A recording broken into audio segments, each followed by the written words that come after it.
Okay, here we are in mid-January with approximately 4 to 5 weeks of treatment on strictly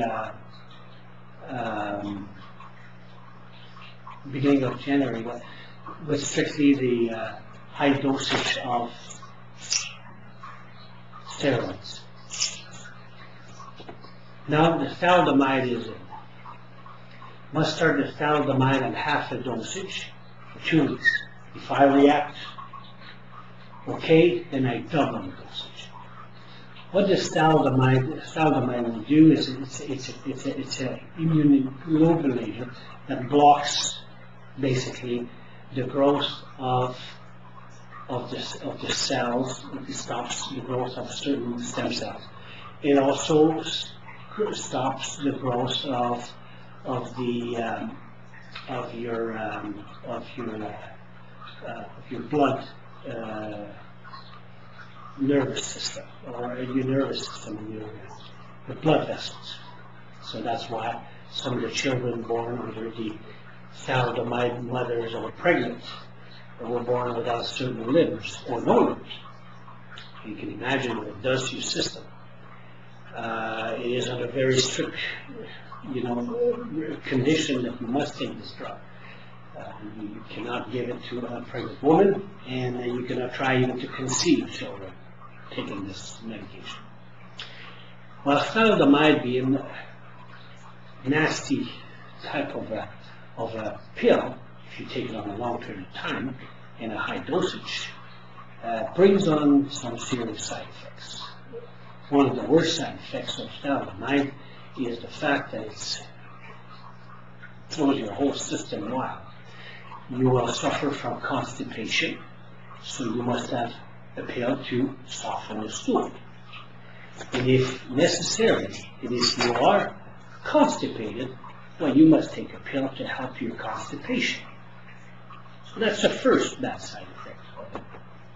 But don't forget, you're still also on the high steroids combination.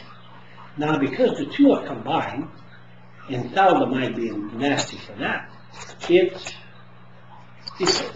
will make you suffer from high platelets in your system. That means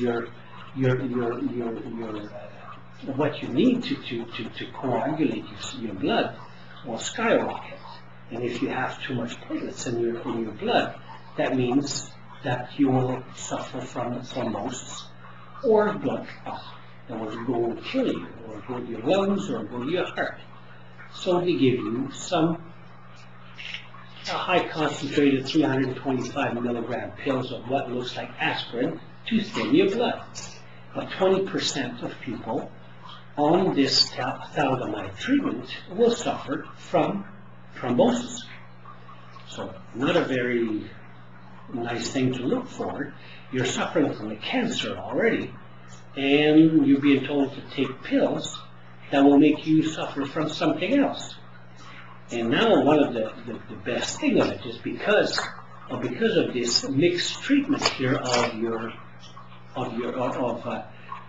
antibiotics, the steroids, and everything else that you're taking. Well, guess what it does to your stomach? Now your stomach is on fire. So when you go to bed at night, your stomach wants to burn. So your esophagus is burning, like with reflux, and your stomach is full with acid because of all these pills trying to work through, because you're taking them all orally. This is all taken by, through a pill here. And plus your once a month treatment that you take at the clinic, which is high calcium and so on. So calcium is working hard on your stomach. So everything you take works against your stomach. So you take a pill in the morning before breakfast, and a pill before supper at night to calm your stomach down and control certain stomach, And my doctor last month gave me another pill. Well, just in case I don't like not sleeping on Wednesday night and Thursday. So you take this one, more this one. It's called lorazepam. It's some kind of a sleeping pill. Well, up to now, I'm 47 years old, and I can assure you that I've not taken a whole bottle of aspirin, Tylenol, or any other kind of pills for headaches or anything in 47 years in my whole life. And today to be taking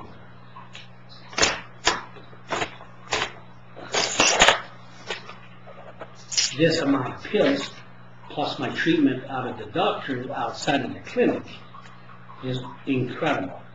So the thalidomide and dexamethasone treatment here, you take so many pills that some morning when I was taking it for breakfast, I didn't know if I wanted to have more to eat or just finish taking the pills so I can do so. I just go on to work.